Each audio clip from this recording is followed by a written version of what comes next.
Je suis toujours en compagnie de Jamal Golhassan, de Younes Yousfi, de Mehdi Boukhari et le Dias. Non, il est où le Dias? le Dias. C'est le hello.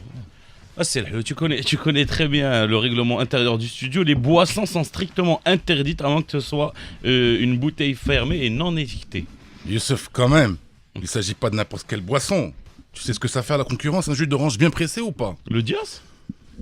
3-0 à Bah Baby. Bon, allez, on va enlever le stress autour de la table. Attention, si jamais tu peux avoir mal, hein. Ah, quel délice. Et quel scandale surtout d'avoir fait passer notre boisson nationale pour de la flotte africaine périmée. Vous savez combien de Marocains vivent plus ou moins dignement grâce au business des agrumes ou pas? Entre le producteur qui s'en fout plein les poches quand la saison n'est pas catastrophique, le petit cueilleur qui vit généralement dans la misère, mais il vit, la station de conditionnement qui s'en sort plutôt pas mal quand elle se fait payer par l'exportateur, et enfin l'exportateur qui se goinfre majestueusement sur le dos de toute la chaîne alimentaire précitée, paraît-il, en rétrocommission. Et ça en fait des points de PIB et de la devise pour notre balance commerciale, le jeu d'Acer de Limoun, et qu'on lise un peu partout dans la presse étrangère que c'est à cause de nos oranges que les Gabonais se sont fait humilier clairement au stade Mohamed V. Ah, il y a de quoi suspendre nos relations diplomatiques, au moins pour 2 ou 3 jours, avec ce pays, frère. Hervé Renard Mskin fait de la victoire. Vous imaginez s'être fait voler la vedette par une intoxication alimentaire présumée, une diarrhée. Excusez-moi, auditrices et auditeurs, si vous êtes à table, hein, même si c'est plus une heure vraiment décente, pour prendre son petit déjeuner. Le Dias raconte plutôt l'ambiance au terrain. Ça devrait être historique comme moment. J'imagine que tu as dû passer un bon moment en place VIP.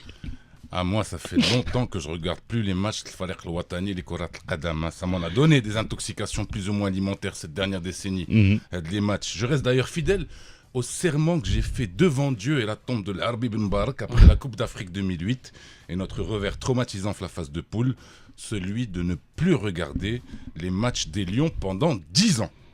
Même si je triche, puisque je me suis remis à écouter les retransmissions radiophoniques depuis quelques temps.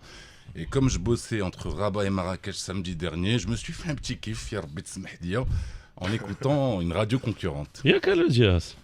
Qu'est-ce que je te dise?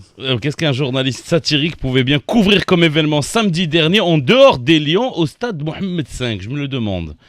Rabat d'abord, j'y étais pour l'intronisation de Nizar Barakat à la tête de l'Istiqlal. Nizar Barakat qui n'est rien d'autre que le petit-fils de El Fassi, fondateur du parti, et aussi beau-fils, c'est-à-dire gendre de Abbas El Fassi, ancien chef du gouvernement et chef de l'Istiqlal. Abbas El Fassi qui était lui-même beau-fils, gendre de El Fassi, fondateur de l'Istiqlal. Ah oui, après l'ère Shabbat au Tabassel, il était temps que l'affaire retourne entre les mains de la famille. Quant à Marrakech, bon, j'ai pas été invité, mais j'y suis quand même allé en mode paparazzi au 4e mariage de DSK samedi dernier. Daniel Strauss-Kahn qui est passé de prétendant président à la République de France à prétendant époux d'une Bint el Bled. Il a réussi le second challenge haut la main. Et on a, à ne pas en douter, un nouveau converti, officiellement en tout cas, au jus d'orange Marrakchi.